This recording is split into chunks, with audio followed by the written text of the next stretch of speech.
तो एक और कहानी के साथ हम लोग जुड़ चुके हैं नए एपिसोड में। तो ये कहानी राजस्थान के भानगढ़ किले की है। तो जैसा कि आप लोगों को पता होगा कि यहाँ पर कहीं ना कोई घटनाएं होती रहती हैं भानगढ़ किले में। और ये किला पूरे एशिया का सबसे हॉन्टेड किला है, जो कि यहाँ पर भूत और पैरानॉर्मल एक्टिविटी के लिए पूरे दुनिया में प्रसिद्ध है। तो इसी टॉपिक पे लेकर हम एक कहानी लाए हैं जो कि भानगढ़ किले की है, और एक रियल एक्सपीरियंस है जहाँ पर 3 दोस्त गए थे। तो ये कहानी लगभग 1990 की है, जब 3 दोस्त इस किले के बारे में उनको जानकारी मिली कि यहाँ पर ऐसी ऐसी घटनाएं होती, तो उनका मन हुआ कि चलो जाकर हम भी कुछ देखते हैं कि यहाँ पर सच क्या है। कि ऐसे ही यहाँ पर अफवाहें उड़ रखें कि यहाँ भूत है, पिशाच है, चुड़ैल है। तो उन लोगों ने ये सोचा चलो हम भी आज जाके देख ही लेते हैं कि यहाँ पर क्या हो रहा है आखिर। तो उन लोगों ने डिसाइड किया, और वो आस ही पास के थे भानगढ़ किले के, वहीं राजस्थान के ही रहने वाले थे। तो उन्होंने कहानी आपस में, जो कि एक दूसरे को तो पता चल जाते हैं जो पास में रहने वाले होते हैं, तो उन लोगों ने वहाँ के लोगों को नज़रअंदाज करते हुए रात के 12 बजे उस किले में प्रवेश करते हैं। तो रात का 12 बजे बजा था, जो कि टाइम लगभग ज़्यादा हो रहा था। तो जैसे ही वे किले में एंटर करते हैं तो वहाँ पर उन्हें पूरा का पूरा सन्नाटा पसरा हुआ मिलता है, और एक अलग ही डरावनी वहाँ की स्थिति उन्हें दिखती है। तो लोग डरते डराते किले के अंदर घुसते हैं, पूरा का पूरा खंडहर, और अंदर धीरे धीरे चल रहे थे। और ऐसा लग रहा था पीछे से उन्हें पैरों की आवाज़ आ रही हो, जैसे कोई पीछे से उनके चल रहा हो। खटपट की आवाज़ें उन्हें सुनाई दे रही थी काफ़ी ज़्यादा। तो धीरे धीरे वो अंदर बढ़ते गए। तभी एक दोस्त को लगा अचानक कि यहाँ पर कुछ तो गड़बड़ है। तो वो पीछे मुड़ के देखता है तो उसे एक लेडीज सफ़ेद साड़ी में उसे नज़र आती है, और वो धीरे धीरे खंडहर की ओर जाती हुई अंदर चली जाती है। तो वो लोगों के अंदर एक चुल मचती है, चलो जाकर देखते हैं कि ये कहाँ तक गई है। तो वो पीछे से वो लोग जाते हैं, अंदर घुसते हैं तो उन्हें कोई नज़र नहीं आता है। और तभी अचानक वहाँ दरवाज़ा बंद हो जाता और ठंडी ठंडी हवाएं चलने लगती और चीखने की आवाज़ें आने लगती हैं। इतने में सारे दोस्त जो भी थे वहाँ पर उनकी तो चीख ही निकल जाती है। वो डरे हुए वहाँ से भागने की कोशिश करते हैं। तो वो वहाँ से जैसे ही भागते हैं तो उनको ऐसा लगता है पीछे कोई अदृश्य शक्ति उन्हें पीछे की ओर खींच रही है। तो वो जैसे जैसे भाग रहे थे, भाग कर किले से बाहर आए, तो बाहर से उन्होंने किले पर देखा कि एक सफ़ेद साड़ी में औरत जो कि किले के ऊपर खड़ी हुई है। और जैसे ही वो लोग उसको देखते हैं तो वो उसकी ओर देख के हंसने लगती है। उसकी लाल लाल आँखें हैं और वाइट कलर की साड़ी पहनी है, और जैसे ही वो हंसती उनकी ओर तो वो लोग और थोड़ा डर जाते हैं। तो वहाँ से भागते हैं। तो वो जो सफ़ेद साड़ी में जो औरत दिख रही थी वो धीरे धीरे किले के ऊपर चलने लगती है, और चलते चलते वो उनकी ओर हवा में उड़ते हुए आ रही थी। तो वो लोग वहाँ से भागते हैं। और कुछ दिनों बाद जब ये काफ़ी टाइम बीत जाता है तो उनमें से एक दोस्त को लगता है कि अभी भी उनके साथ कुछ ऐसा हो रहा है। तो एक जो दोस्त था, उनके जो 3 गए थे उनमें से एक की तबीयत काफ़ी बिगड़ जाती है, और कुछ दिनों बाद उसकी मृत्यु भी हो जाती है। और मृत्यु के बाद ये लगभग 1990 की है। उसी के बाद शायद किले में आना जाना भी बंद हो गया रात के समय, और वहाँ पर पूरे किले को बैन कर दिया गवर्नमेंट ने वहाँ की। तो रात को अभी जाने से मना, अगर आप लोग परमिशन लेते हैं तभी उसके अंदर जाने देंगे। तो ये कहानी यूपी के लखनऊ शहर की है, जो कि यहाँ पर बहुत सालों पहले लगभग 1950 के दशक की बात है कि यहाँ पर एक हॉस्टल था जिसमें किसी छात्र ने आत्महत्या की थी। तो उस हॉस्टल में, जो कि रूम नंबर 13 था, उसका वार्ड और वहाँ पर कोई भी रहना नहीं चाहता था जिनको पता था। वहाँ पर एक दिन की बात है कि रवि नाम का बंदा जो कि बाहर से आ रखा था, उसको उस हॉस्टल के बारे में कुछ खास पता नहीं था, और उसने उस हॉस्टल को ले लिया और उसमें रहने का फ़ैसला किया। और कुछ दिन बाद उसने कुछ लोगों के मुँह से इस बारे में सुना था कि यहाँ पर ये घटनाएँ इस रूम में होती हैं, पर उसने नज़रअंदाज कर दिया कि ये लोग ऐसे ही अफवाहें उड़ाते रहते हैं, यहाँ पर कुछ नहीं है। तो एक रात की बात है कि वो रवि वहाँ पर अपने बिस्तर पर सो रहा था। शाम के लगभग 11-12 बजे होंगे। तो वहाँ पर उसके कमरे की सारी खिड़कियाँ और दरवाजे बंद थे, और उसे अचानक महसूस हुआ कि हवाएं ठंडी ठंडी चल रही हैं। तो उसकी रात को नींद खुल गई 12 बजे के लगभग। तो उसने उठकर देखा तो उसके बिस्तर पर एक वाइट कलर का शैडो जैसी आकृति उसे दिखाई दी उसके कोने में, जो कि बिस्तर के बैठी हुई थी।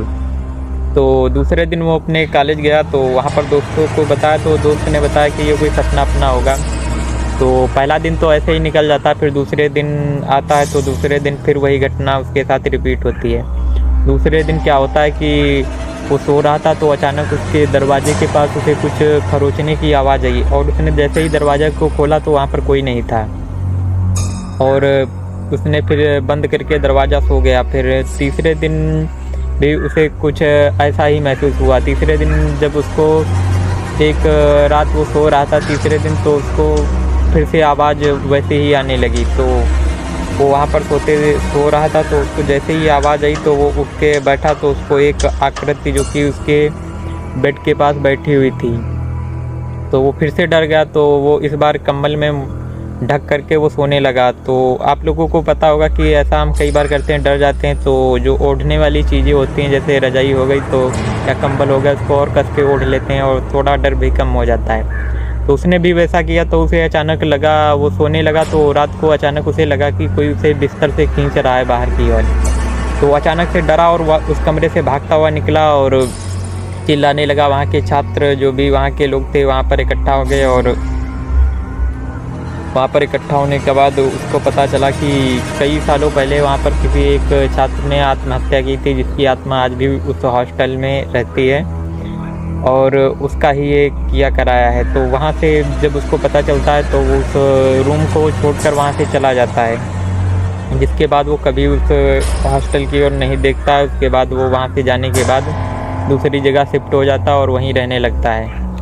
तो ये थी इस हॉस्टल रूम नंबर 13 की कहानी। तो आप लोगों को अगर अच्छी लगी तो वीडियो को लाइक करो और शेयर करो और अपने दोस्तों को भेजो। जो लखनऊ के आसपास रहने वाले व्यक्ति हैं तो कमेंट सेक्शन में बताएं कि आपके आसपास अगर कोई ऐसी कहानियाँ हो रही हैं तो आप लोग कमेंट करके हमें कहानी हम तक पहुँचाएँ, तो हम उसको अपने आने वाले वीडियो में आप तक पहुंचाएंगे। गाइस, कहानी का ये भाग दूसरा होने वाला है। तो ये कहानी रिलेटेड है बिहार से, जो कि मैं सही नाम नहीं लेना चाहूँगा किसी स्थानीय व्यक्ति का, तो उसी पे आधारित है ये कहानी। है सन 2004 की, जो कि सुरेश नाम का व्यक्ति अपने घर से निकलता है रेलवे स्टेशन के लिए। वो काम करने के लिए जा रहा था। शाम के लगभग 11-12 बजे होंगे वो स्टेशन पर पहुँचता है, और तभी वहाँ पर पहुँचने के बाद उसे एक बूढ़ा व्यक्ति जो कि चौकीदार वहाँ पर दिखाई देता है। तो वहाँ पर वो रात का समय था तो ज़्यादा कुछ चहल पहल भी नहीं थी। तो